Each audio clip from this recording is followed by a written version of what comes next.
Kaliganj railway station, सुना है ये लोगों की सांसें छीन लेता है। धीरे से सांस लीजिए, कहीं कोई सुन न ले।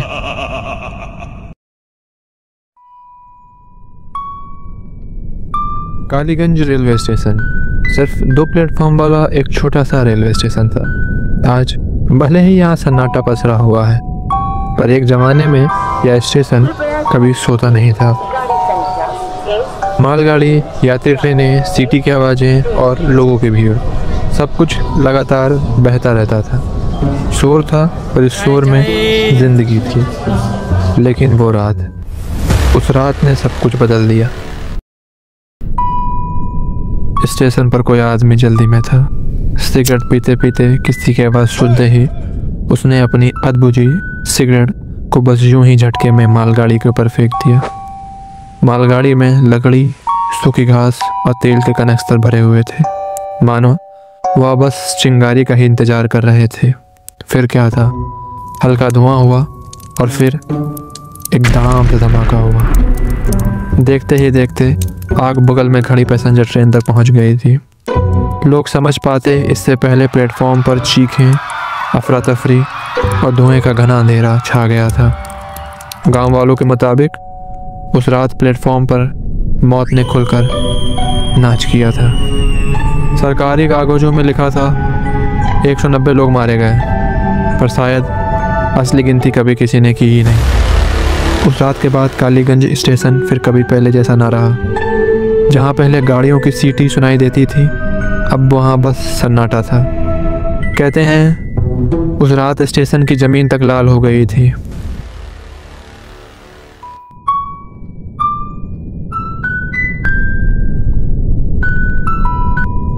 और उस दिन के बाद से कालीगंज स्टेशन में अजीब हादसे होने लगे। कभी कोई ट्रेन अपने आप पटरी से उतर जाती, कभी बिना ड्राइवर के इंजन खुद चलने लगता, कभी कोई ट्रेन के आगे कूदकर अपनी जान दे देता। धीरे धीरे रेलवे ने भी अपने हाथ पीछे घसीट लिए। आखिरकार ट्रेनों ने वहाँ रुकना ही बंद कर दिया। पर अंधेरा अपनी जगह बना ही लेता है। आज भी आसपास के गांव के लोग कहते हैं वहाँ से रोने, चीखने और कभी कभी हंसने की आवाज़ें आती हैं। जो भी उन आवाज़ों के पीछे गया वो कभी वापस नहीं लौटा। किसी को लगता है यह सब अफवाह है, कोई कहता है ये चोरों या तांत्रिकों का ठिकाना है, पर कुछ मानते हैं कि वहाँ आज भी वो आत्माएं भटकती हैं जो उस दिन वहाँ जिंदा जल गई थी। इतना सब होने के बाद भी एक ट्रेन आज भी वहाँ रुकती है।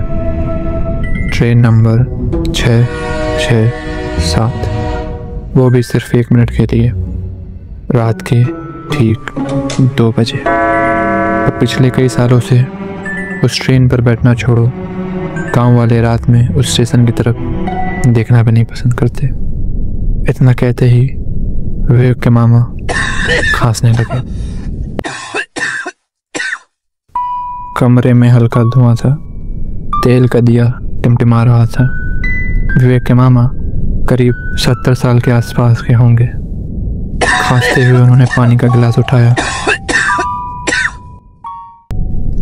देख बेटा विवेक, मामा बोले, हर पुरानी जगह की कोई ना कोई कहानी होती है, पर बेटा ये स्टेशन अलग है। विवेक मुस्कुराया, बैग में कपड़ा रखते हुए बोला, अरे यार मामा, आप भी ना, आप तो गांव के सरपंच हैं, ऐसी बातें आपको शोभा नहीं देती हैं। आपको तो दिल्ली में होना चाहिए, वहाँ पे हर बिल्डिंग की अलग अलग कहानी होती है, आपको वहाँ बहुत सी कहानी मिल जाएंगी। आइए कभी दिल्ली। पर तू तो यहाँ 2 हफ्ते के लिए आया था, अब इतनी जल्दी क्या है जाने की? मामा ने सांस लेते हुए कहा। विवेक ने कंधे उचकाए और बोला, अरे मामा, ये साले ऑफिस वालों का कोई ईमानदार नहीं होता। आज ही देख लो, मेरे बॉस का फ़ोन आया, मुझसे बोला कल मीटिंग है, आ जाना किसी भी हालत में। मेरे हाँ और ना का इंतजार ही नहीं किया और फ़ोन रख दिया। हर साला ये 1 महीने बाद प्रमोशन की बात होनी है। फालतू में मैं कोई रिस्क लेना नहीं चाहता। तभी तो इमरजेंसी में निकलना पड़ रहा है।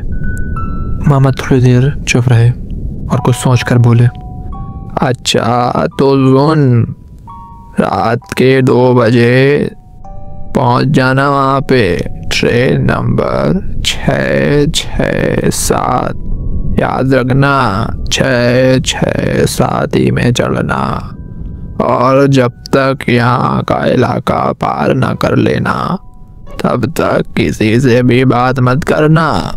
विवेक तेजी से हंसा और बोला, अरे मामा अब तो आप सच में मुझे डराने लगे हो।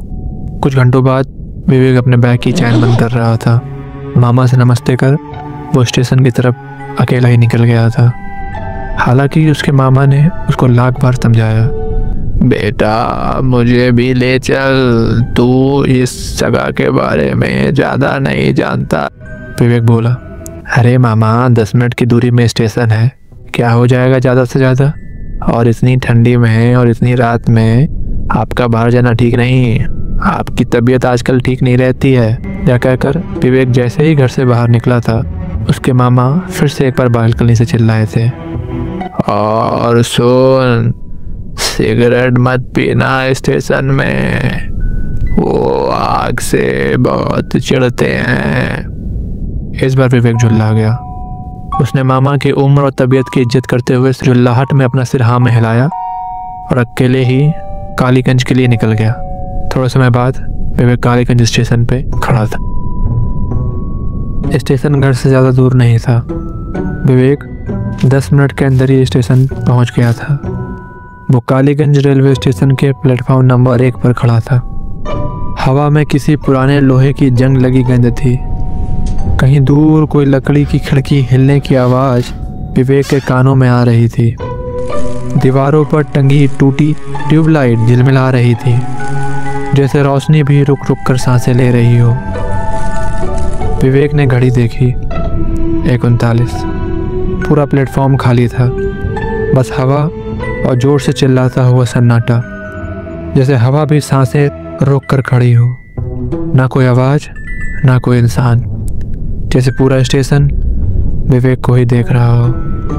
विवेक ने पहली बार अपनी सांसों की आवाज़ इतनी साफ सुनी थी। स्टेशन पर बिल्कुल खामोशी पसरी हुई थी, बस दूर की बत्तियां बार बार झिलमिला रही थी। विवेक धीरे से बड़बड़ाया, क्या जिंदगी है यार, ऊपर से बॉस की डांट और ये साला इतना सुनसान स्टेशन, एक इंसान तक नहीं है। इतना कहते ही वह दूसरी तरफ मुड़ा और दूसरी तरफ मुड़ते विवेक ने देखा कि उसके चेहरे के बिल्कुल करीब से 2 आंखें उसी को देख रही थी। अरे अरे अरे कौन? कहते हुए वह थोड़ा पीछे हट गया।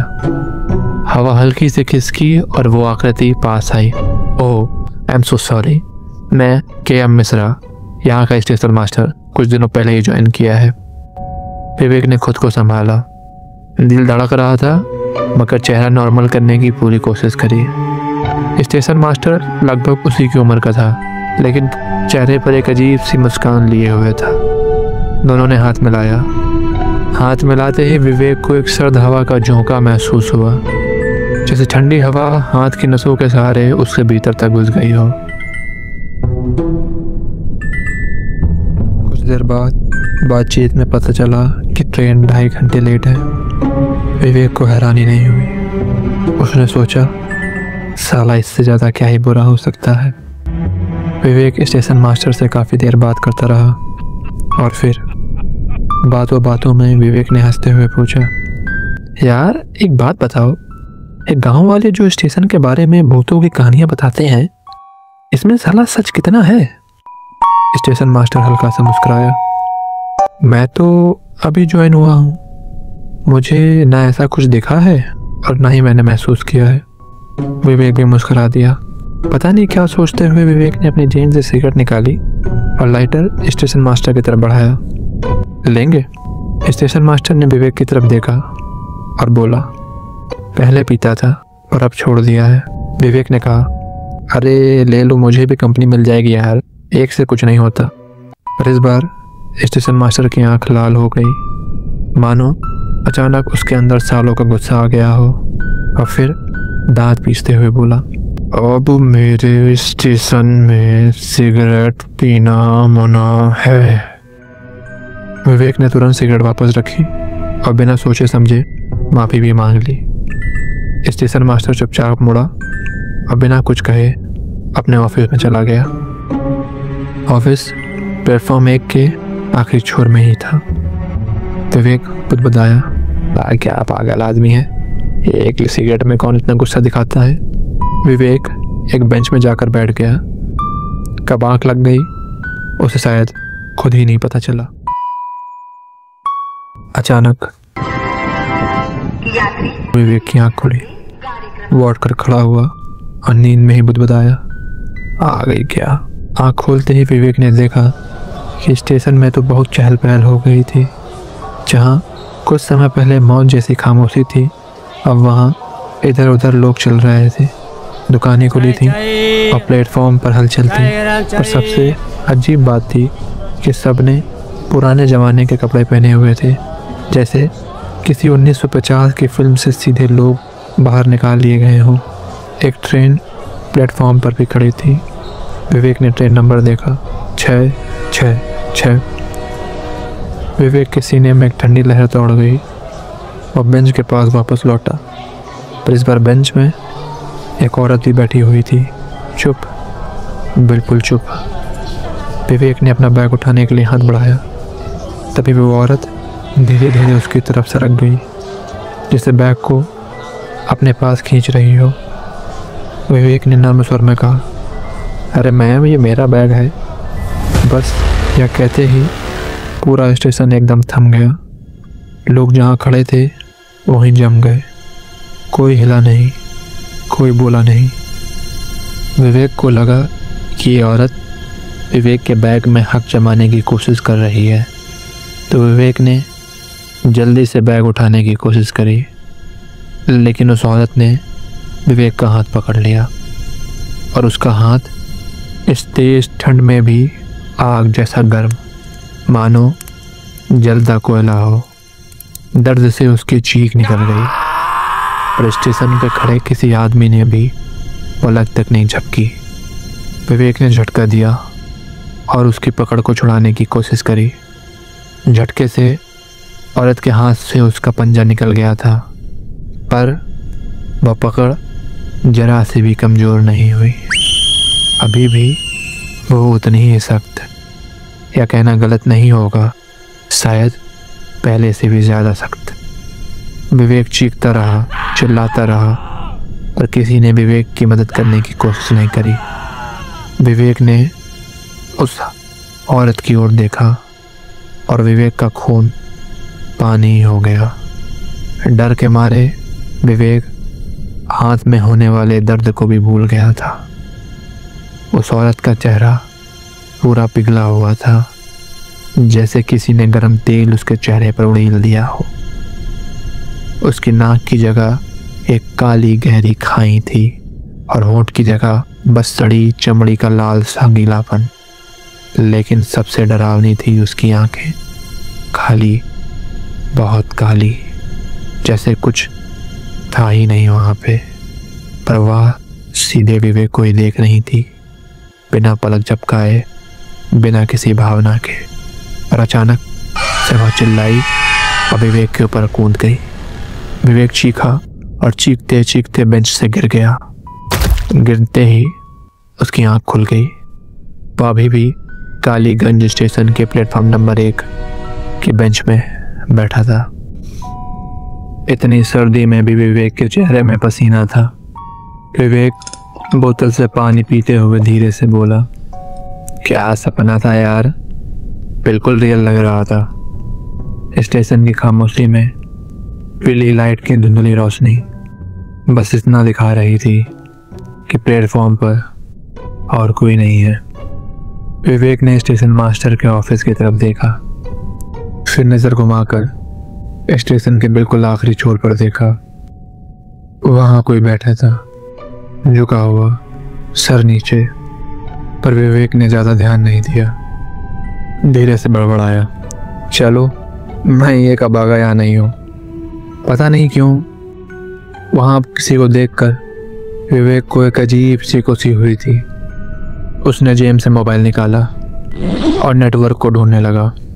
बस एक बार नेटवर्क मिल जाए, थोड़ा टाइम कट जाएगा। दूर कहीं किसी खिड़की की आवाज आ रही थी जो हवा से धीरे धीरे हिल रही थी, मानो किसी को इशारा दे रही हो। विवेक ने न जाने क्या सोचा, जेब से सिगरेट का पैकेट और लाइटर निकाला। स्टेशन मास्टर की खिड़की की तरफ देखते हुए खुद से बोला, जल्दी से पी लेता हूँ, उस पगले को पता ही नहीं चल पाएगा। और हंसा। उसने एक नज़र फिर से उस कोने में डाली, पर इस बार वो शख्स थोड़ा और पास आकर बैठ गया था, पर सिर अब भी झुका हुआ था। विवेक ने लाइटर जलाया और एक तेज सिगरेट का कस लिया। धुआं फेफड़ों से निकला तो मानो जैसे थकान अपने साथ ले गया हो। अब जाके साला जान में जान आई। वो आराम से बैठा ही था कि उसने फिर से एक बार स्टेशन के कोने में देखा। वह शख्स जो अभी तक स्टेशन के बिल्कुल आखिरी छोर पर बैठा हुआ था, वह बिल्कुल विवेक के बगल वाली बेंच में आकर वैसे ही सिर झुका के बैठा हुआ था। विवेक की मानो सांस अटक गई हो। उसकी आंखें धीरे धीरे ऊपर उठी। वो शख्स उठकर विवेक की तरफ मुड़ा। वो कोई और नहीं, ये वही औरत थी जिसको विवेक ने अभी अपने सपने में देखा था। वही औरत, वही चेहरा और वही असहनीय मुस्कान लिए विवेक के सामने खड़ी थी। और वह औरत अचानक तेजी से हंस पड़ी। विवेक को काटो तो पानी। विवेक खूब तेजी से चिल्लाना चाहता था, स्टेशन से कहीं दूर भाग जाना चाहता था, पर विवेक का शरीर शायद उसका रहा ही नहीं था। पूरी दम लगाकर विवेक सिर्फ इतना कह पाया, कौन हो तुम? और धीरे से विवेक के पास आई, बहुत पास, और बोली, तुम्हारी मौत। न जाने कहां से विवेक के अंदर दम आई और स्टेशन मास्टर के कैबिन के पास दौड़ा और गेट में तेज तेज से वार करने लगा। गेट खोलो, अरे गेट खोलो, ये मुझे मार डालेगी, गेट खोलो। वो औरत मानो कठपुतली की तरीके विवेक के पास धीरे धीरे आ रही हो, मानो कह रही हो कि विवेक जितनी कोशिश कर ले पर कहीं भाग नहीं सकता। वो औरत विवेक के बहुत करीब पहुंच गई थी। वो हाथ बढ़ा के विवेक को छूने ही वाली थी कि तभी अब विवेक गेट के अंदर पहुंच गया था। सबसे पहले उसने गेट बंद किया और अपने फेफड़ों में तेजी से सांसें भरने लगा, मानो जैसे वह आखिरी बार सांस ले रहा हो। थोड़ी देर बाद जब विवेक का डर कम हुआ तो उसने कैबिन की तरफ देखा। कैबिन पूरी तरीके से अंधेरे में डूबा हुआ था, बिल्कुल अंधेरा, वैसा ही अंधेरा जैसा अंधेरा विवेक ने उस औरत की आंखों में देखा था। विवेक डरते हुए धीरे से बोला, मिश्रा, तू यही है ना भाई? कोई जवाब नहीं आया। विवेक फिर से बोला, अरे भाई बोल ना यार, तू यही है ना? इस बार एक आवाज आई, एक ठंडी सी आवाज, मैंने मना किया था ना, सिगरेट मत पीना। मिश्रा की आवाज सुनकर विवेक को चैन मिला। उसका डर मानो आधा हो गया था। उसने अपने मोबाइल से लाइट जलाते हुए बोला, अबे तू एक बात बता, ये क्यों बंद? कहते कहते वो रुक गया। मोबाइल की रोशनी में दिखाई दे रहा था कि मिश्रा की लाश एक पंखे से लटक रही थी, सड़ी हुई लाश, मानो कुछ हफ्तों से लटकी हुई थी। विवेक कुछ और सोच पाता इससे पहले मिश्रा की लटकी हुई लाश ने विवेक की तरफ देखा और हंसने लगी। वो एक था, पर आवाजें मानो हजारों आ रही थी। विवेक अपनी पूरी दम लगा के कैबिन से बाहर भागा और प्लेटफॉर्म का तो मानो नजारा ही बदल गया था। पूरा प्लेटफॉर्म लाशों से भरा हुआ था, जिंदा लाशें। सारी लाशें रेंग रही थी, करा रही थी, और सब रेंग रेंग कर मानो विवेक को ही पकड़ना चाहती।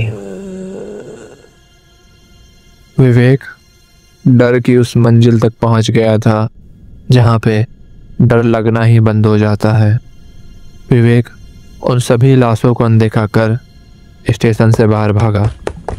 रेंगते रेंगते उन सभी लाशों ने विवेक को पकड़ने की कोशिश करी, पर नाकाम रही। विवेक जब लगभग स्टेशन के मेन गेट के बाहर पहुंच ही गया था, तभी किसी ने उसका पैर पकड़ा और विवेक धड़ाम से नीचे गिरा। खून की एक रेखा विवेक के माथे से बह रही थी, पर विवेक शायद डर के आगे दर्द को भूल ही गया था। थोड़ी देर में विवेक स्टेशन के बाहर वाली सड़क में बेतहासा भाग रहा था कि तभी उसको अपने सामने एक टैक्सी खड़ी दिखाई दी। वो तुरंत ही टैक्सी में जाकर बैठ गया। टैक्सी तुरंत ही स्टार्ट हुई और चल दी। कुछ देर विवेक को अपने आप को संभालने में लग गए। उसने जो देखा था और जो उसके साथ हुआ था, शायद उसकी वजह से वो बोलना ही भूल गया हो। फिर भी उसने अपनी सारी हिम्मत जमा करी और टैक्सी वाले से बोला, भैया पंचायत हाउस की तरफ ले लो। टैक्सी वाले ने कोई जवाब नहीं दिया। थोड़ी देर बाद टैक्सी में एकदम से ब्रेक लगे और टैक्सी रुक गई। विवेक ने टैक्सी से बाहर देखा तो वो कालीगंज स्टेशन के सामने खड़ा था। विवेक ने टैक्सी ड्राइवर से पूछा, भैया आपने यहाँ क्यों रोक दिया? टैक्सी ड्राइवर धीरे से बोला, बाकी सब तो ठीक है साहब, पर स्टेशन पे सिगरेट नहीं पीनी चाहिए थी। विवेक समझ गया था। उसने तुरंत ही टैक्सी का गेट खोलने की कोशिश करी, पर टैक्सी का गेट मानो कोयला जैसा गर्म। विवेक का हाथ बुरी तरीके से झुलस गया था। वो चीखा और चीखते चीखते टैक्सी में गर्मी बढ़ने लगी, मानो एक अदृश्य आग ने टैक्सी को पकड़ लिया हो। आग धीरे धीरे बढ़ती जाती। जब विवेक को लगने लगा कि अब बचने का कोई रास्ता नहीं है, कि तभी विवेक टैक्सी के गेट से बाहर कूद गया। विवेक उठा और भागा, और तब तक भागता रहा जब तक वो अपने मामा के घर के सामने नहीं खड़ा था। एक बार भी विवेक ने पीछे मुड़कर नहीं देखा। मामा किस्मत से घर के बाहर ही खड़े थे। वो गया और मामा के लिपट गया। मामा, वो स्टेशन, वो मिश्रा, वो सच में भूत। उसने इतना कहा ही था कि तभी उसके मामा धीरे से बोले, बाकी सब तो ठीक है, पर सिगरेट नहीं पीना चाहिए था। इतना सुनते ही विवेक अपनी बेहोशी से जागता है। वह अभी भी स्टेशन कालीगंज में बेहोश पड़ा था और खून की एक रेखा उसके माथे से बह रही थी कि तभी एक अनाउंसमेंट हुई और गाड़ी नंबर 667 विवेक के सामने खड़ी थी। कुछ देर विवेक को समझ में नहीं आया कि क्या हो रहा है। कुछ देर तक विवेक बस यूं ही बैठा बैठा ट्रेन को देखता रहा। थोड़ी देर बाद फिर से अनाउंसमेंट हुई और ट्रेन स्टेशन छोड़कर आगे निकलने लगी। ना जाने कहाँ से फिर से विवेक के अंदर एक जान आई और उसने अपना बैग उठाया और ट्रेन के डब्बे के अंदर कूद गया। थोड़ी देर में विवेक ट्रेन के डब्बे में एक कोने वाली सीट में बैठा हुआ था। पूरा डब्बा खाली, रह रहकर विवेक को ऐसा लग रहा था कि मानो पूरा डब्बा खचाखच भरा हुआ है और सब लोग उसी को देख रहे हैं। कुछ देर बाद बाथरूम का गेट खुलने की आवाज़ आई। उसकी हिम्मत नहीं हो रही थी उधर देखने की। तभी वो आदमी मुंह में सिगरेट दबाए विवेक के सामने आकर बैठ गया। विवेक चुप रहा। धड़कन तेज हो रही थी। उसकी हिम्मत नहीं थी कि वो उस आदमी का चेहरा भी देख ले। पर कुछ देर बाद उसने धीरे धीरे उसको देखा। वो करीब 38 साल का होगा, लंबी दाढ़ी और आंखों में एक चश्मा। विवेक को अपनी तरफ देखता हुआ वो बोला, लेंगे क्या? विवेक डर से अपनी सीट में जाकर चिपक गया। आदमी को अजीब लगा। थोड़ी देर आदमी ने विवेक से बात करने की कोशिश करी, पर अपनी हर कोशिश को फेल होता हुआ देख वो भी खिड़की के बाहर कहीं खो गया। ट्रेन स्टेशन से काफ़ी दूर आ गई थी, पर अचानक ट्रेन की रफ्तार धीरे होने लगी। धीरे होते होते ट्रेन रुक गई थी। आसपास काला अंधेरा और इस सर्द हवा में भी विवेक के सर में पसीना था। विवेक की हालत देखकर वो आदमी बोला, अरे आप चिंता मत करिए, मैं इस रूट से रोज़ आता जाता हूँ, ये नॉर्मल है यहाँ का, कभी कभी सिग्नल में कुछ दिक्कत हो जाती है, रुकिए मैं देख के आता हूँ। कहता हुआ वो आदमी डब्बे के बाहर उतर गया। थोड़ी देर तक सन्नाटा विवेक को परेशान करता रहा कि तभी चाय और चाय वाला ठीक विवेक के सामने आकर खड़ा हो गया और बोला, सर चाय लेंगे? चाय सर चाय। विवेक ने नाम ऐसा हिलाया। सर गुटखा तम्बाकू सब है अपन के पास। विवेक ने फिर से धीरे से ना कहा। सर सिगरेट तो ले लीजिए। विवेक ने ना कहा और यह सुनते ही वो मुड़कर जाने लगा। पर मुड़ते मुड़ते वो धीरे से विवेक की तरफ देखकर बोला, बाकी सब तो ठीक है साहब, पर स्टेशन पे सिगरेट नहीं पीनी चाहिए थी। कुछ देर बाद वो आदमी जो ट्रेन रुकने के समय बाहर चला गया था वो वापस आया और उसने विवेक की बर्थ की तरफ देखा। विवेक वहाँ नहीं था। ट्रेन धीरे धीरे तेज हो रही थी और उस आदमी ने पूरा डब्बा छान मारा था, पर विवेक कहीं नहीं था और ट्रेन ने ठीक ठाक रफ्तार पकड़ ली थी। तभी उसने ट्रेन के बाहर देखा तो विवेक ट्रेन के साथ भाग रहा था, जैसे ट्रेन के साथ रेस लगा रहा हो, और तेज तेज चिल्ला रहा था, मैं सिगरेट नहीं पीऊंगा, मैं कभी सिगरेट नहीं पीऊंगा, मुझे छोड़ दो, मैं कभी सिगरेट नहीं पीऊंगा। कहता हुआ वो भाग रहा था कि मानो किसी ने विवेक को ट्रेन के आगे फेंक दिया हो। और अगले ही पल ट्रेन की आवाज़ में विवेक की चीख गुम सी गई थी।